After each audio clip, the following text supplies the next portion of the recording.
you, and welcome to Faith, Family, and Freedom. This is Andrew Phipps, and I thank you for joining us today. For the next 30 minutes approximately, we will do some programming here that hopefully will challenge, maybe it'll be inspirational, perhaps educational, and I hope that in the entirety of the program that you will appreciate being able to view it. Thank you for joining us. If you'd like to remind a neighbor or friend, that would be wonderful as well. Today we have some different things that we're going to be featuring. One, as we get close to the date that we celebrate the Normandy landing, as we get close to that, June the 6th, 1944, one of the greatest amphibious landings in all of military history, combining aircraft, the armies, the navies. Aircraft, they say, was from wingtip to wingtip. Across the English Channel there, as you come into the coastline of Normandy, France. Men went ashore, paratroopers landed, they faced stiff resistance there, particularly at Utah Beach, also at Omaha Landing. I was privileged, Miss Shirlene and I were, to go there several years ago, and it was a very moving experience to know and see where these boys from all parts of our nation, many of them the Rangers, as they climbed the hills there of the seashore. It looked impossible. As a matter of fact, they were met with stiff resistance by the Germans. And the aircraft paratroopers even had clickers that they would click so that their friends would know where they were in the night landings. And the hedgerows there were just the armories, so to speak, the built-in machine gun nest and so on. President Reagan called them the boys of Point du Hoc. These boys, many of them never got ashore. They were mowed down as the boats, landing craft landed the end there where the boys could wade ashore, and they were met with resistance unimaginable. Well, at Normandy is where President Eisenhower carried the papers in his pocket that said that if the war was not successful, or if this battle, rather, was not successful, he took credit, or he took blame for the decision making. He went among the troops the night before and thanked them for their courage. And I know a good friend of mine, Claude Smith, from down in Jamestown, Tennessee, and then later brought his family to Muncie. He was one of those, saw President Eisenhower. And so this coming year, we will be celebrating, I guess it's about 78 years of that invasion. Today we have a clip that I think that you might appreciate. It's the decision that changed the world. Let's view it now. 4:15 a.m., June 5th, 1944. Supreme Allied Commander Dwight D. Eisenhower faces a monumental decision: whether or not to launch the D-Day invasion of France, the largest and most complex military invasion in human history. The invasion had been delayed for 24 hours because of an unpredictable summer storm. The mood is tense. Everyone waits for the meteorologist's report. He states that there is a small window of opportunity. The weather will remain poor, but we could risk the invasion. Eisenhower peppers his commanders with questions, going over every last detail. His naval commander worries about the condition of the seas and the high winds. Rough seas could sink the landing craft and drown the soldiers and sailors manning them. The invasion could become a disaster. His air chief fears that bad visibility from low cloud cover would lead his paratroopers to be dropped over too vast an area and then be annihilated by the Nazi forces. But Eisenhower knows that if he delays, secrecy will be difficult, if not impossible, to maintain. And if the Nazis learn where the invasion forces are landing, there will be almost no chance of success. 150,000 troops, American, British, and Canadian, are massed along the English coast, awaiting Eisenhower's orders. There is complete silence in the room for several minutes as he contemplates the decision, knowing that thousands, or perhaps tens of thousands of Allied soldiers will likely have to die to overcome the enemy defenses. But it has to be done. The fate of freedom in the world hangs in the balance. Okay, we'll go, he says. They can't afford to wait. Now there is no turning back.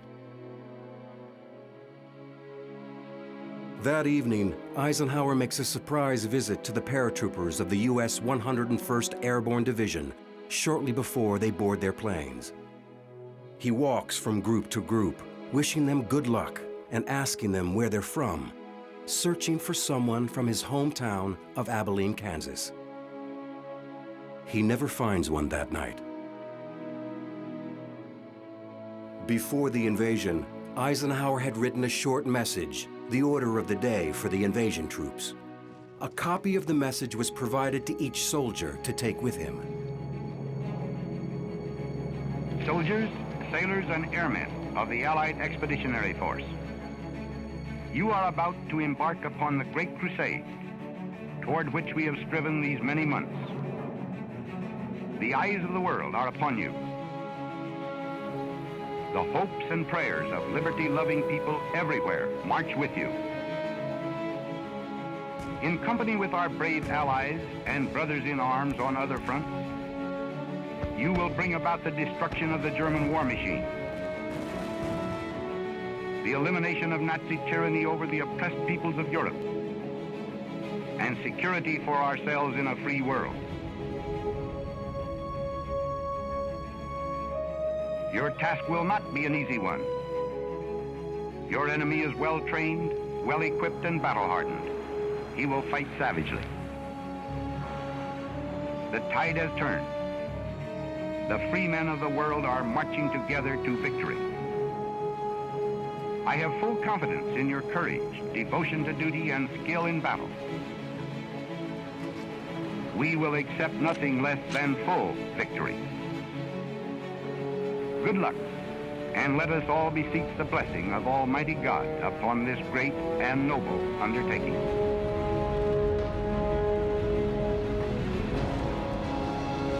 Eisenhower nervously receives reports. Airborne casualties are far fewer than had been feared. British forces invading Sword and Gold Beaches, Canadian forces at Juno Beach, and American forces at Utah Beach all capture their beaches. Worrisome news arrives from Omaha Beach. After 6 hours of fighting, the American forces there cling to only a few yards of the beach, tied down by a barrage of artillery, mortar, and machine gun fire. Eventually, incredible acts of heroism by American soldiers and sailors overcome the Nazi defenses. Despite the loss of thousands of Allied troops, the invasion is an astonishing success. The Allies have won the Battle of D-Day and can now move men and equipment onto the continent. From the Normandy beaches, the Allies would fight their way across Europe, eventually crushing the Nazi armies and meeting up with Soviet forces advancing from the east less than a year later. The most destructive war in the history of mankind was mercifully brought to an end through the courage and selflessness of the forces, East and West, determined to end the Nazi German regime.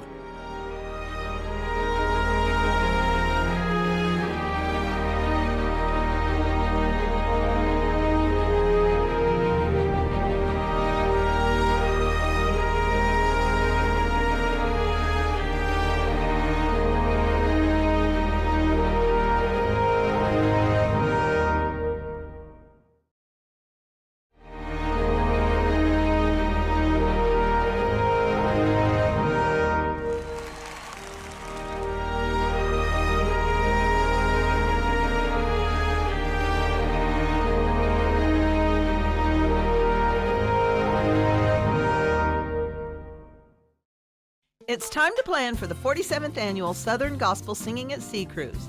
Join Andrew and Shirlene Phipps as you depart from Port Canaveral for the trip, January 30th through February 3rd, 2023, for warm sunshine and tropical breezes in the Caribbean. With 30 of the top Southern Gospel groups in the nation, you will be entertained and you'll be inspired by the best in Southern Gospel preaching. Dine on delicious foods, see the sights, and bask in the warm glow of Christian fellowship on the world's largest all-Christian cruise to the Bahamas. Hurry, because this trip of a lifetime sells out fast. All that is needed now is a small deposit, and you can continue to pay over time. For more information, call Andrew Phipps at 765-744-4239. Hello, friends. This is Andrew Phipps, and I believe that we need all of the materials that we can gather to help us as we combat the attack upon our faith, our family, and our freedoms. We need to be educated, and I have a handbook that has been given to state legislatures. It's been given to members of Congress. It's a colorfully created handbook that has graphs, charts, quotes, and different things in it. You'll be impressed with it. And also we have DVDs. We have CDs that are God and Country, Return to Greatness, and Faith, Family, and Freedom, some other wonderful materials. See the contact information on the screen. Be sure that you order some, because these will be of a tremendous help. They are supplemental materials to help you in your Christian walk. And may God bless.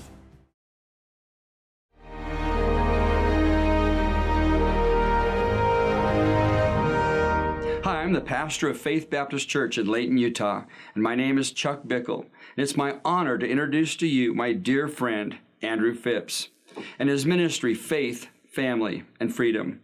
Andrew Phipps is a living encyclopedia of the real history of the United States of America. Brother Phipps is a true patriot. He taught U.S. government for many years, and he fully understands the times and the current tipping point of our nation.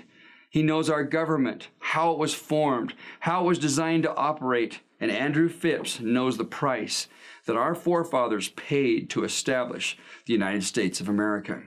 I am so pleased to be able to promote and present to you Mr. Andrew Phipps. His television, radio, and media presentations will encourage you, educate you, inspire you to stand for this great nation before it's too late.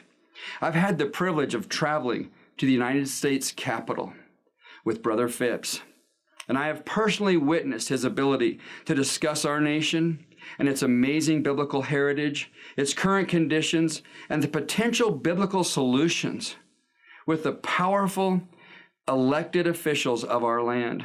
Brother Phipps is as comfortable with a U.S. Senator as he is with a bank clerk or a co-worker. God has gifted Andrew Phipps to make a difference, and God has given him to you and to this nation to share his wealth of knowledge and patriotic inspiration.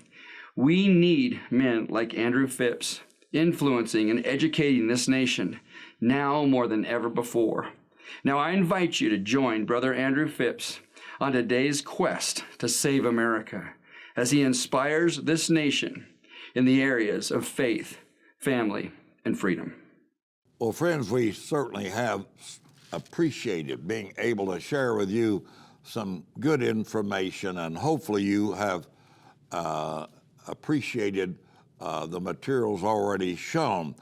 We always want to pay tribute to the men, the women that have stood in harm's way for the defense of our great nation.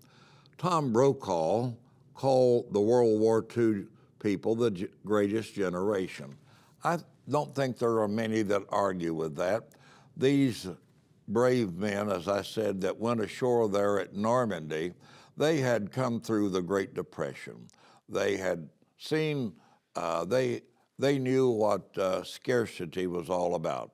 Many of these knew that during the Great Depression, when so many people were out of work, over 25% of the people that even applied for work were out of jobs. And so we don't know altogether just how high the figure was, but when you think about 1 out of 4 being unemployed, when people basically, the banks had failed. When you think about that, there was no securities guarantees. You had an over-speculation of the stock market, and the depression that almost became worldwide was a hard task for many of our parents and relatives. I mean, it was starvation was almost at the door, and people had to do what they could, gardens, and they had to share, and people had to hunt for game to eat, and it was critical in many of the cities, bread lines and soup lines. People that had once been in great positions were reduced maybe to selling apples on the street corners.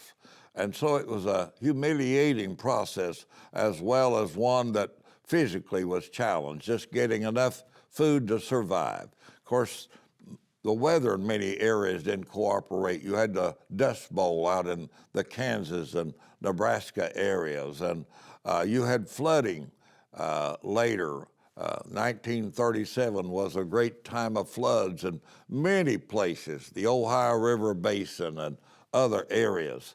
Well, these men in World War II that had been born 1920, 1922, in that era, they went to war.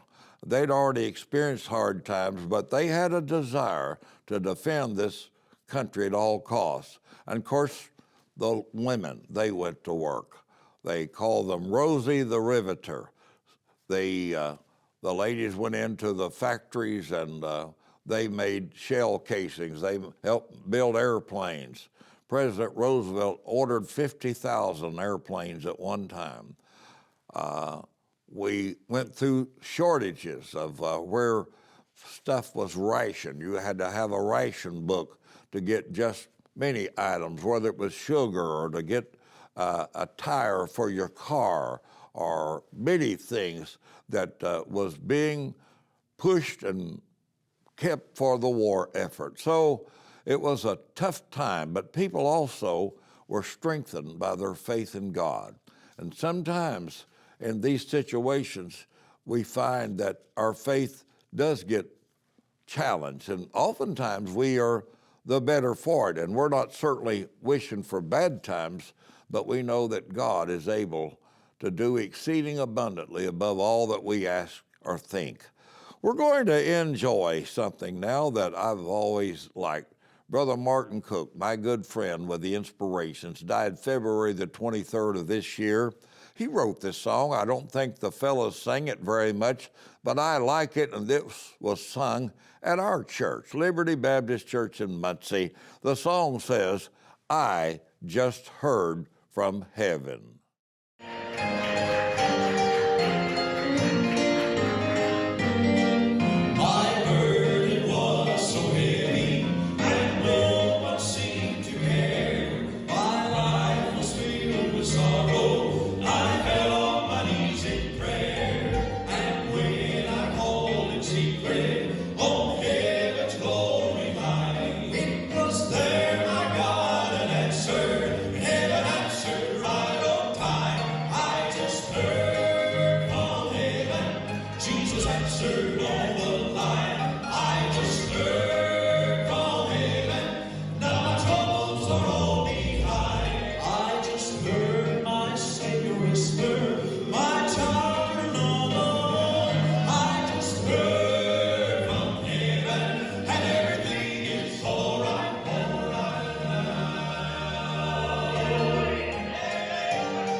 just heard my Savior whisper, my child, you're not alone. I just heard from heaven. I just heard from heaven. I just heard from heaven. And everything is all right, all right.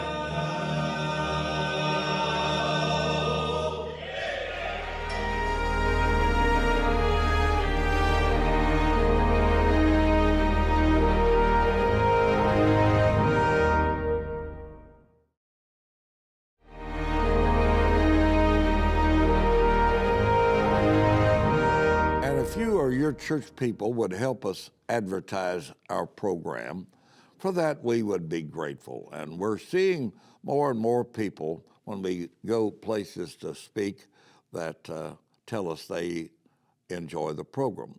I'm out of Liberty Baptist Church. I speak in fundamental churches across the country. We have a website. If you'd ever like for us to come to your church, well, give us a call and we'll see how that might be arranged. We again thank you for your support. Many of you do support us on a monthly basis. And again, that's helpful. We don't want to be a burden to people, but we'd like to be a blessing. But in so doing, our advocacy for the faith of our fathers, for the preservation of our families that's under attack today, and keeping our freedoms. I hope that you have a wonderful day.